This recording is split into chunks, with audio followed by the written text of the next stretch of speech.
Kelas apa ini? Halo, kelas apa ini, Mas? Halo, ini kelas apa? Kelas A, Dok. Oh, kelas A. Ya. Nanti tugasnya adalah membuat paper lewat PDF aja, dikirim ke staf saya ya. Dua kelompok, jadi dua kelompok. Nanti setelah jadi ditukar. Kemudian itu sebagai bahan nanti UAS atau ujian ya, tentang metabolisme protein. Baik, kita awali dengan ucapan Assalamualaikum warahmatullahi wabarakatuh.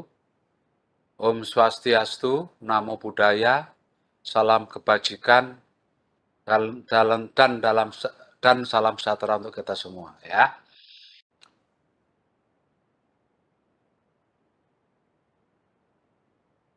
Kita awali dengan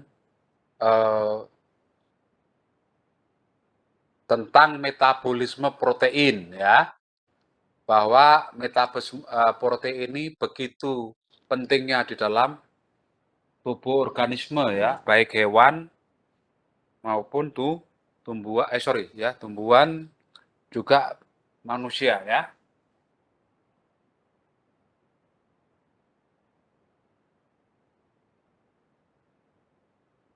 Maksud saya hewan dan manusia ya. Jadi ini adalah peran daripada protein yang nantinya akan menjadi zat yang sangat penting ya.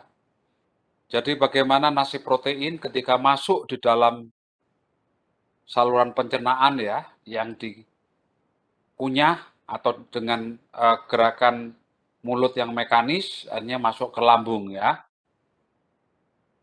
Nah, ini adalah nasib daripada protein ketika unsur makanan itu masuk di dalam lambung ya. Di mana fungsi protein itu adalah sebagai enzim ya. Semua proses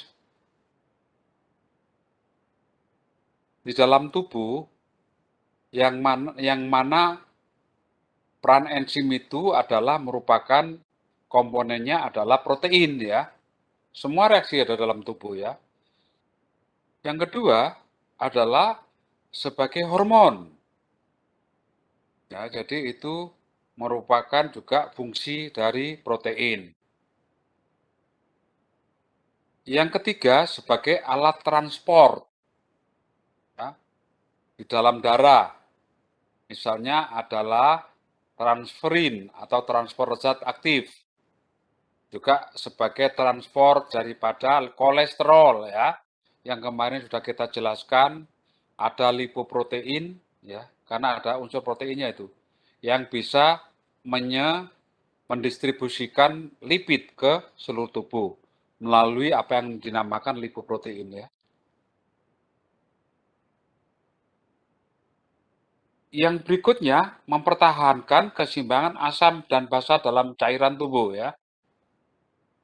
Di tubuh kita itu ada yang namanya cairan yang mana sifatnya asam dan basa. Sehingga secara kimiawi terjadi keseimbangan antara asam dan basa dalam cairan tubuh. Yang berikutnya sebagai antibodi. Antibodi itu artinya sebagai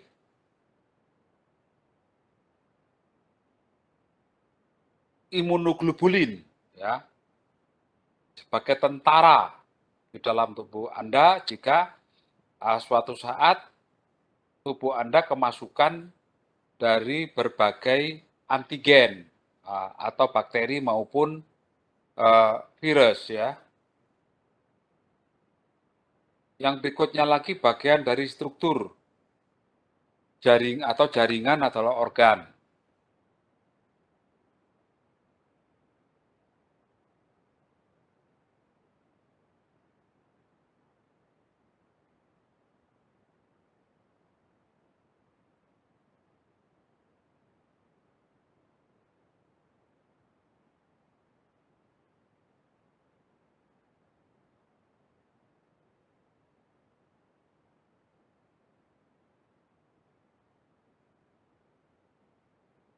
Kemudian sebagai struktur dari jaringan ataupun organ. Jadi bagian dari organ tersebut atau sel itu adalah bahan bakunya adalah protein ya. Secara struktural bahwa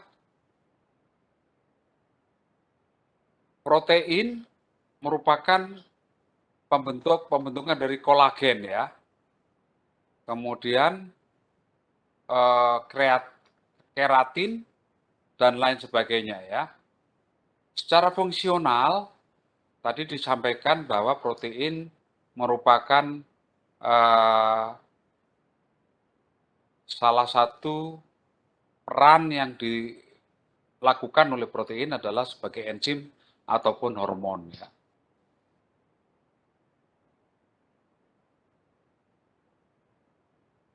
Adapun protein sendiri adalah merupakan polimer atau kumpulan dari beberapa asam amino ya. Asam amino itu akan bisa membentuk protein minimal adalah 20 jenis asam amino ya. Yang mana asam amino ini secara struktural rumus bangunnya seperti ini ya. Ada gugus samping, gugus CO, gugus amina ya.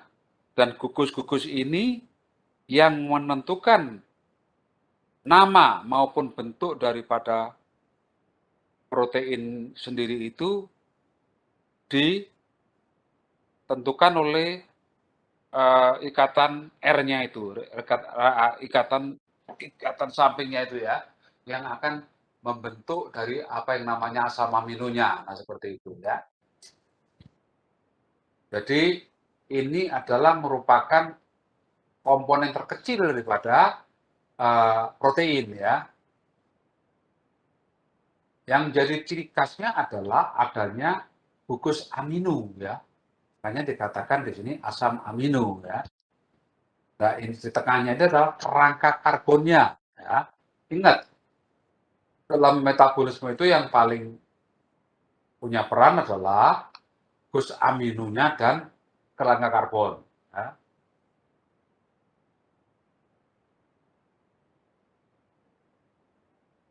Kemudian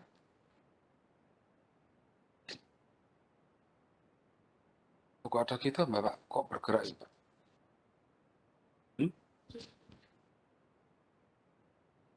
Jadi bagaimana nasib protein ketika dia masuk di dalam saluran pencernaan ya.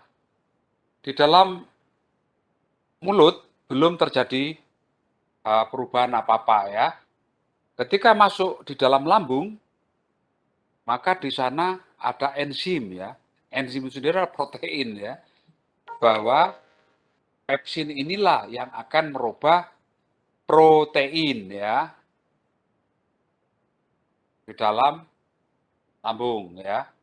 Setelah di dalam lambung masuk lagi ke duodenum ya, yaitu tripsin, kemotripsin dan elastase ya. Kemudian setelah duodenum itu akan mengalami degradasi atau pemecahan menjadi peptida-peptida yang kecil, yaitu yang terjadi dalam usus ya, usus duodenum atau usus halus. Dengan adanya enzim dipeptidase, ada enzim karboksipeptidase, ada namanya enzim aminopeptidase ya. Nah,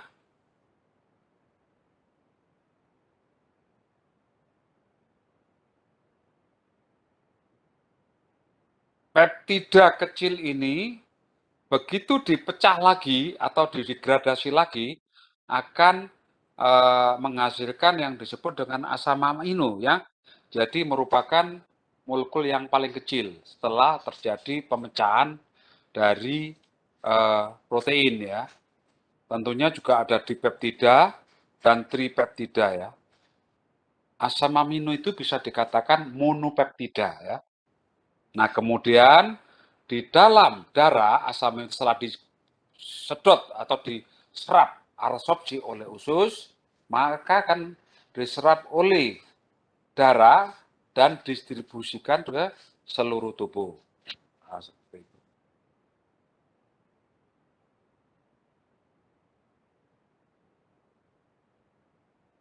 Lalu bagaimana pencernaan protein ya? Protein dalam makanan dicerna itu melalui enzim proteosa ya. Proteosa kemudian menjadi pepton, kemudian polipeptida. Nah, polipeptida selanjutnya hasil lahirnya asam amino ya. Lalu bagaimana peran daripada HCl di dalam lambung? Yang pertama mengaktifkan proenzimnya ya. Yang kedua melakukan denaturasi protein. Jadi merubah proteinnya ya. Kena peran daripada HCl lambung. Yang ketiga juga mengoptimalkan enzim pepsin yang akan menghidrolisis protein di dalam lambung. Nah, selanjutnya pencernaannya diteruskan dalam usus dengan enzim-enzim endopeptidase yang ada di dalam usus ya, dan enzim-enzim eksopeptidase ya. Sebagai contoh, dipeptida akan dipecah oleh dipeptidase menjadi asam amino yang dibawa ke dalam darah ya. Sementara renin adalah sebagai koagulator susu pada hewan yang masih muda atau pada bayi.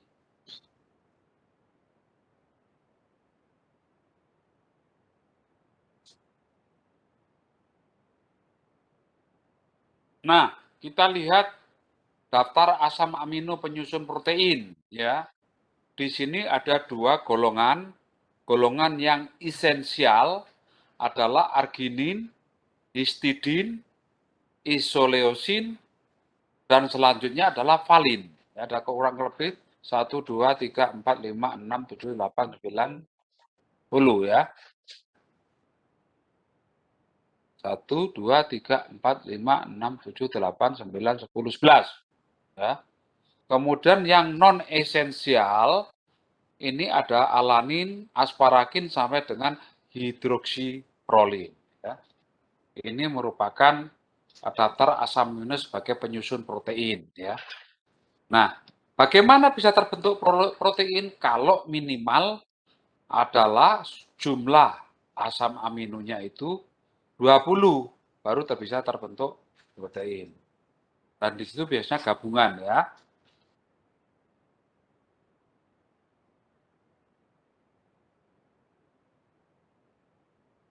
Nah, sekarang masuk kepada metabolisme asam amino. Ya. Asam amino terbentuk di usus, diabsorpsi dan dibawa oleh darah ke dalam sel-sel seluruh tubuh ya. Yang mana metabolisme asam amino ini dalam sel akan mengalami yang namanya katabolisme ya. Jadi metabolisme itu dibagi dua, katabolisme dan anabolisme. Kalau katabolisme adalah merupakan proses memecah atau degradasi, sementara yang anabolisme adalah proses sintesis ya, protein yang baru ya. Hasil katabolisme nitrogen dari asam amino, hasil akhirnya adalah urea. Nah, urea ini biasanya akan diekspresikan dalam bentuk urin ya. Jadi orang yang mempunyai konsumen atau konsumsi asupan proteinnya tinggi, maka kadar ureanya ini semakin tinggi ya. Sehingga otomatis bau kencingnya agak menyengat ya, karena ada urea tadi ya. Itu adalah ciri-cirinya ya, bukan sakit, tapi itu adalah salah satu indikator bahwa si yang bersangkutan itu banyak memakan protein ya.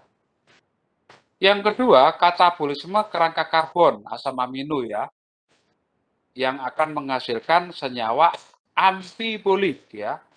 Senyawa amfibolik itu apa?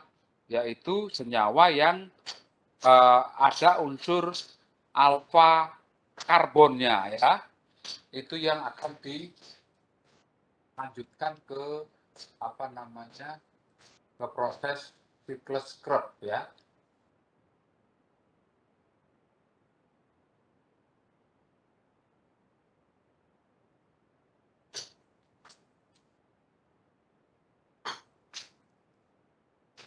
Yang ketiga, di samping anabolisme juga ada pembentukan produk khusus. Nanti kita bahas ya, apa yang maksud produk khusus ini. Itu adalah merupakan peran metabolisme asam amino ya di dalam metabolisme. Nah, kita lihat di sini ya. Asam aminonya yaitu komponen nitrogennya akan menjadi urea. Siklus urea. Protein dan asam amino merupakan sebuah proses reversibel ya, saling berhubungan ya. Jadi artinya asam amino bisa membentuk protein, protein bisa tertekan menjadi asam amino.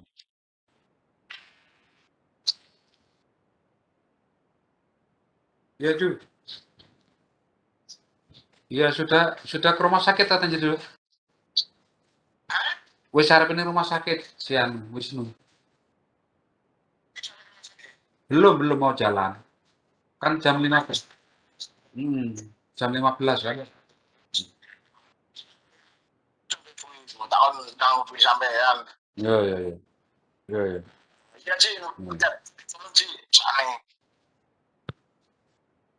Jadi ini adalah diantaranya dalam proses katabolisme dan anabolisme terjadi dua arah ya.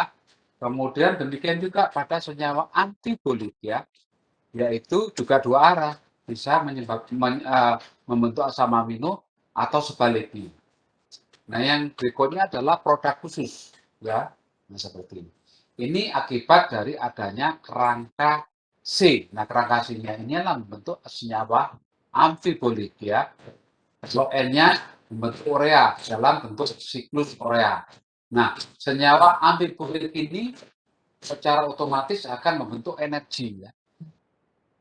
Sementara bisa juga membuat satu sintesis menjadi senyawa lain ya, bisa dalam bentuk lipid maupun glukosa ya. Apabila asam amino dari makanan berlebihan, maka tubuh akan membentuk sintesis protein ya. Kemudian ada juga bisa membentuk produk khusus ya. Maka kelebihan atau sisa tidak dapat ditimbun, diubah menjadi sebagai cadangan kalori tubuh. Nah, itu kira-kira ya.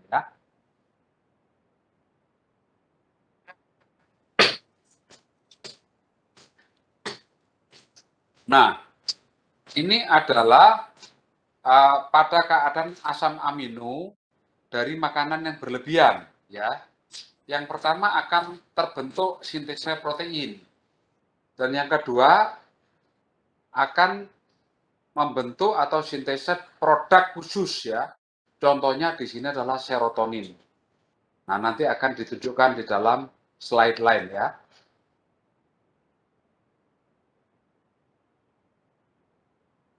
Jika ada sisa, maka terjadi katabolisme ya. Yang mana N-nya ini akan membentuk urea ya. Sementara kerangka C karbonnya adalah senyawa amfibolik.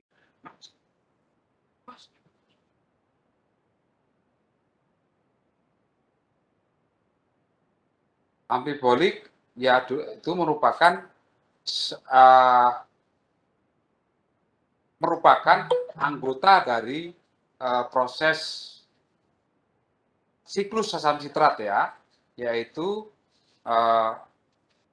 ini keseluruhannya ini diantaranya merupakan anggota dari siklus asam sitrat ya. Nah, pada kondisi kelaparan, maka katabolisme asam amino ya, jadi nitrogennya akan membentuk urea. Sedangkan kerangka karbonnya dari asam amino membentuk senyawa amfibolik, yaitu membentuk energi dan sintesa glukosa, termasuk juga lipid ya.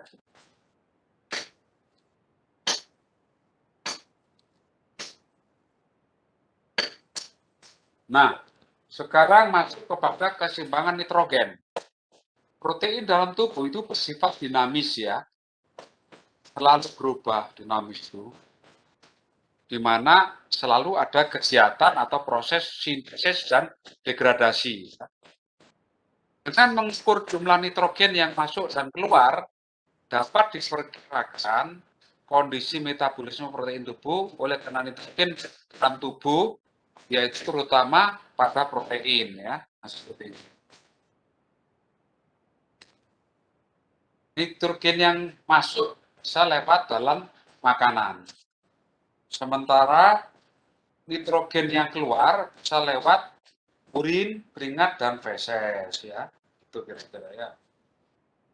Jadi itu yang jadi apa namanya alur daripada nitrogen ini.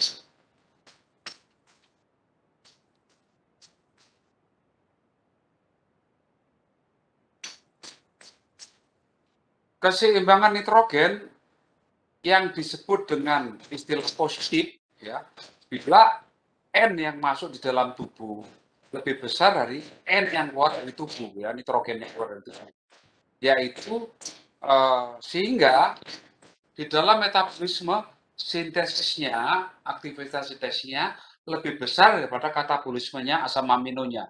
Misalnya pada proses pertumbuhan ya, pertumbuhan itu memang apa namanya proses aktivitasnya tinggi ya daripada katabolismenya ya pada wanita hamil, juga pada proses penyembuhan orang yang sakit. Sehingga tidak salah ketika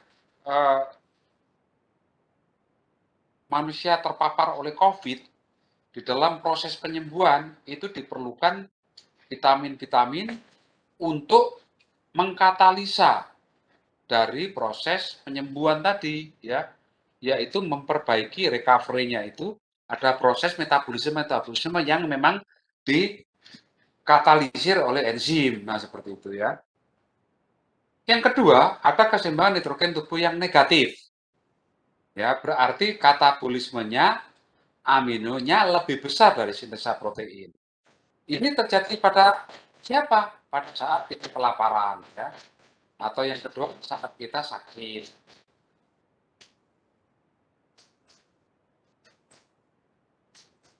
Nah, bagaimana dengan kondisi jika terjadi keseimbangan nitrogen yang seimbang? Karena orang dewasa normal dan sehat itu yang terjadi kepada keseimbangan nitrogen yang normal, ya, yang seimbang maksud saya. Kembali pada biosintesa asam amino ya. Kalau sekarang adalah anabolismenya dari senyawa amfibolit ya, alfa ketoglutarat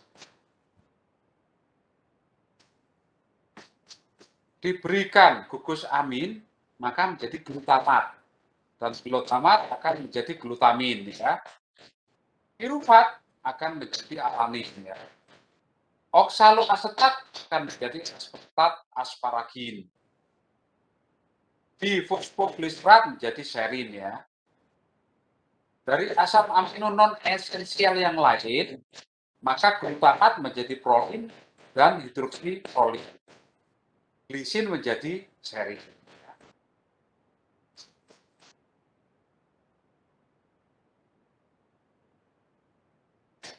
Dari asam amino yang esensial, ya, metionin plus serin akan menjadi sistein.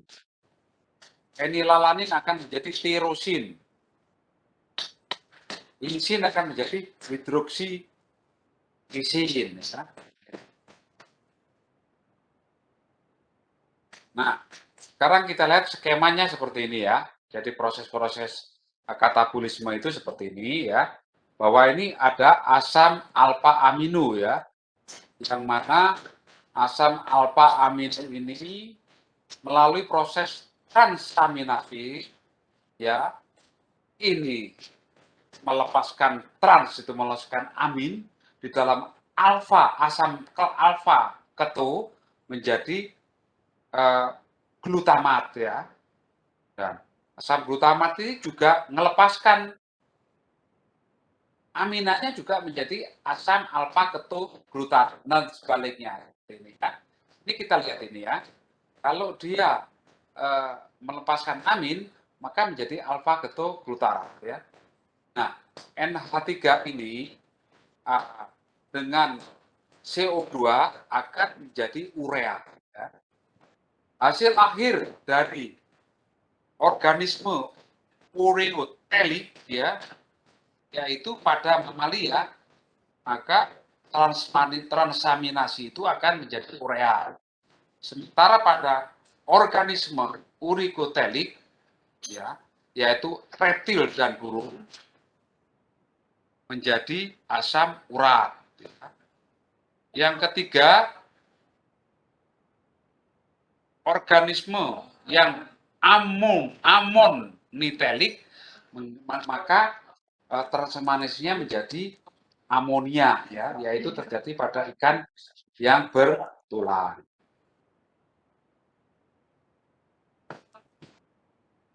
Lalu bagaimana tahapan daripada katabolisme nitrogen ini pada asam amino? Yang pertama adalah prosesnya namanya transaminasi ya. Jadi adalah trans itu adalah melepas, bukan melepas ya, pengiriman ya, penukaran gitu ya. Kalau diaminasi oksidatif dikurangi, dihilangkan aminnya ya, secara oksidasi. Terus yang ketiga ada transport amonia. Yang keempat ada melalui siklus urea ya.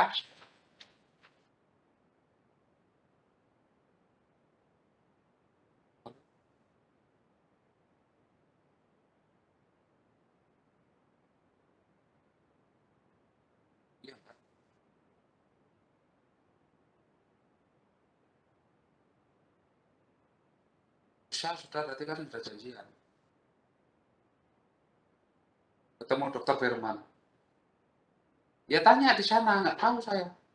Dokter Firman ada di mana? Kami sudah janjian. Tunjukkan WA itu. Ya, tunjukkan WA-nya ya. Nah, ini kita perhatikan di sini adalah ada asam amino ya. Asam amino ketika dia melepaskan gugus aminnya ya, masuk ini di dalam ya transaminase. Nah, ini lepas ya, karena dilepas maka akan bentuk seperti ini. Aminnya lepas, kemudian ini adalah karena lepas dia menjadi di sini ya, sehingga ini adalah merupakan senyawa yang mendapat gugus amina ya. Dan proses ini dikatalisis oleh transaminase atau disebut dengan aminotransferase, yang mana koenzimnya adalah piridoksal fosfat ya. Nah, seperti itu. Enzim transaminase didapatkan pada hampir seluruh jaringan mamalia, yaitu alanin transaminase, yang mana pirufat akan menjadi alanin ya. Nah, asam alfa amino akan menjadi asam keto atau sebaliknya ya. Jika dalam proses transaminase.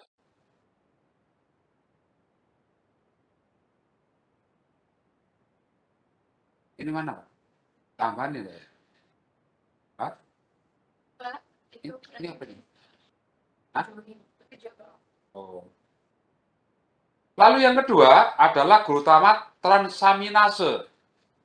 Di sini ada keto, alfa ketoglutarat, dengan adanya gugus amina maka menjadi L-glutamat. Dan aminonya ini akan menjadi asam alfa ketu ya, karena aminnya sudah diambil oleh L-glutamat ya.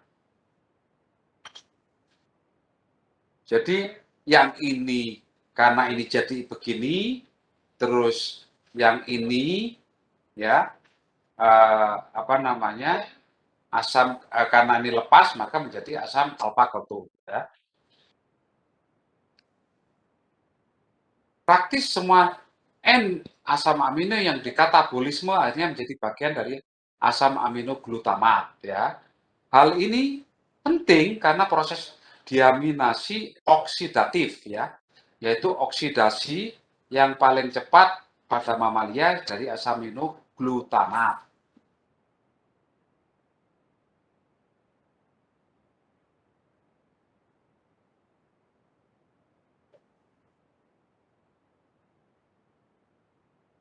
Ini adalah pengambilan atau menghilangkan dari gugus amin ya. D itu menghilangkan aminasi oksidatif secara oksidasi ya, yang melibatkan NADP dan NADPH ini ya. Ya ini lepas NH-nya, maka glutamat menjadi alfa ketoglutarat ya. Nah seperti itu. Yang melibatkan dari NADP dan NADPH ya. Enzimnya adalah L-glutamat dehidrogenase ya, yang sifatnya reversibel ini ya. Ini ke sini reversibel ya. Sebagai enzim pengendali. Yang kedua inhibitor allosterik ATP, GTP dan NADH ya. Sebagai aktivator allosterik ADP, GDP. Didapat di berbagai jaringan dalam sitoplasma dan mitokondria. Lalu bagaimana dengan transport amonianya? Amonia ini kalau dibiarkan di dalam tubuh akan bersifat toksik. Jadi bagaimana? Jadi kalau tidak diangkut dalam bentuk bebas dalam jaringan akan berbentuk toksik ya, maka dia akan ditransportasikan ya.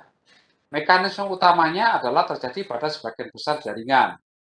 Enzimnya adalah glutamin sintetase yang akan mengubah amonia menjadi glutamin non toksik ya. Ya ini kita lihat reaksinya seperti ini ya. Ini adalah glutaminnya ya. Jadi ini NH-nya amonia yang toksik menjadi non toksik sekarang ya. Glutamat didapatkan dari alfa ketoglutarat ya atau CA cycle melalui reaksi transaminasi dengan asam amino lain ya. Glutamin diangkut dalam darah ke hati, ginjal dan gut ya. Dalam hati, glutamin dihidrolisis untuk melepas amonia yang akan masuk di dalam siklus urea ya. Itu sekali lagi bahwa urea akan melepaskan glutamin yang akan dihidrolisis akan melepaskan amonia yang selanjutnya akan dimasuk dalam siklus urea ya. Sementara glutamin plus H2O akan membentuk glutamat dan amonia ya. Dan di ginjal, glutaminase membebaskan amonia untuk deesterilisasi dengan kelebihan asam dalam darah. Lalu bagaimana mekanisme yang terjadi di dalam otot? 30% dari asam dari amino nitrogen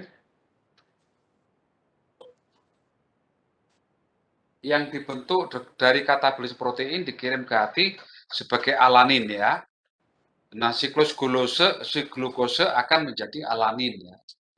Glikolisis pada otot akan menghasilkan asam pirufat. Nah, pirufat ini akan mengalami transaminasi membentuk alanin ya. Pirufat plus glutamat, alanin plus alfa ketoglutarat ya. Kemudian alanin diangkut ke hati dan di hati terjadi reaksi sebaliknya, yaitu alfa ketoglutarat plus alanin menjadi glutamat plus pirufat. Lalu glutamat kemudian mengalami deaminasi oksidatif membentuk amonia dan alfa ketoglutarat. Nah, selanjutnya amonia masuk di dalam siklus urea ya. Piruvat yang terbentuk mengalami gluconeogenesis ya. Jadi ini adalah proses sintesis ya, anabolismenya, bahwa piruvat yang terbentuk mengalami gluconeogenesis dalam hati, akhirnya bentuk glukosa, kemudian diangkut dalam darah kembali ke otot yang dipakai untuk kepentingan energi ya. Pada kasus kelaparan, utama gluconeogenesis di hati adalah asam amino hasil pencernaan dari pemecahan protein dalam otot ya. Nah, kita lihat sekarang skemanya ya. Ini sebagian besar di jaringan ini ya. Ada glutamat akan menjadi glutamin dengan bantuan ATP yang berubah menjadi ADP dan P adalah dengan hidrolisis amonia masuk kemudian dengan enzim glutamin sintetase itu menjadi glutamin ya. Nah, glutamin sekarang masuk di dalam hati ya prosesnya ya. Ini glutamin membentuk glutamat, yaitu glutamin ini melibatkan H2O yaitu urea, dan glutamin dengan alfa ketoglutarat yaitu terbentuk piruvat dan alanin ya. Dan dari piruvat ini berbentuk glukosa, langsung ini bentuk glukosa, sementara alanin terbentuk alanin, piruvat lagi di sini. Lalu ada alfa ketoglutarat, glutamin, dan ini adalah merupakan rangkaian proses daripada metabolisme di dalam otot ya. Diskunya sudah ngasih anu lagi, tambang lagi. Ini nutut kayak ya. Ini adalah siklus urea ya. Jadi ini adalah salah satu urea. Nah, ini NH2 dari amonia, karbon ini dari CO2-nya, dan NH ini dari asam aspartat ya. Hal ini terjadi dalam hati, dalam siklus ini produk akhirnya adalah urea yang masuk dalam sirkulasi darah, dibuang lewat ginjal, itu urin.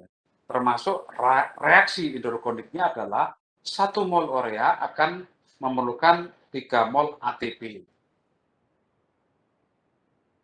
Nah, ini kita lihat siklus ureanya ya. Seperti ini, nanti kita kirim ke kalian, Anda pelajari itu. Kemudian ini adalah katabolisme kerangka karbon. Tadi sudah kita jelaskan ya, ada memang asam amino tertentu yang sifatnya glukogenik ya, artinya nanti membentuk glukosa ya. Ada yang juga oksalasetat yang glukogenik, juga ada yang bersifat ketogenik ya. Jadi ini adalah merupakan hasil daripada asam amino. Jadi tentunya asam aminonya spesifik ya. Nah, sekarang asam amino yang murni ketogenik adalah dari leusin dan lisin. Sementara asam amino ketogenik dan glukogenik, jadi dua-duanya yang terbentuk isoleusin dan fenilalanin serta tirosin ya. Sementara asam amino yang bersifat glukogenik ya, hanya beberapa aja yang bersifat ketogenik ya. Kemudian ini adalah rangka karbon asam amino ya, katabolismenya ya. Ini seperti ini yang saya katakan tadi, mana asam-asam amino ini lewat pintu mana? Lewat sitrat, lewat ini ya. Ini akan membentuk daripada yang namanya glukogenik dan ketogenik. Nah, ini yang dibilang tadi adalah produk khusus, yaitu asam amino produk khususnya. Kalau glisin bentuk heme ya, purin. Purinnya adalah merupakan basa nitrogen ya, yaitu pirimidin dan purin ya. Lutein, kreatin, asam gliklolat, metionin akan membentuk donor gugus metil, kemudian arginin bentuk kreatin, histidin bentuk histamin. Jadi kalau asam amino ini ada di dalam makanan, kemudian ini dimakan oleh tubuh manusia, akan menghasilkan histamin. Histamin ini merupakan reaksi yang alergi, yang bentuk gatal ini ya. Triptofan, ada serotonin, fenilalanin, tirosin, melanin, noradrenalin ya. Glutamat, GABA ya, GABA, aminobutirat asid. Ya, demikian ya. Sekarang tolong sebelum habis ini anunya, Siskonya, tolong kalian sekarang buka kamera, kita foto untuk bukti absen ya. Silakan. Mana ini betul deh? Ini pas itu yang Hah? atas. Hah? Yang atas. Ini Pos ya. yang mana? Stop sharing ya. Nah, sekarang fotokan ya. Kita langsung kita foto, kita kirim ke admin supaya ini adalah bukti absen.